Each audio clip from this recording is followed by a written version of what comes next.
ब्रेकनंतर आपलं पुन्हा एकदा स्वागत। सांगलीतील महायुतीचे उमेदवार संजय काका पाटलांच्या प्रचारासाठी आज सभेचं आयोजन करण्यात आलं होतं। यावेळी रामदास आठवलेंनी आपल्या कवितेतून विरोधकांवर चांगलीच फटकेबाजी केली आहे।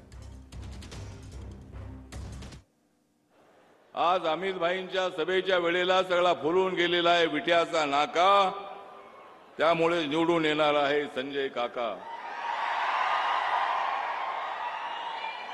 उबाटावर आणि काँग्रेसवर आलेला आहे प्रसंग बाका, मग का निवडून येणार नाही संजय काका?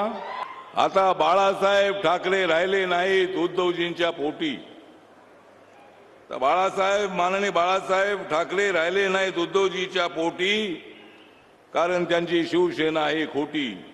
एकनाथ शिंदेची शिवसेना आहे खरी, एकनाथ शिंदेची शिवसेना आहे खरी, त्यामुळे बीजेपीने त्यांना घेतलेला आहे मुख्यमंत्री पदावरी।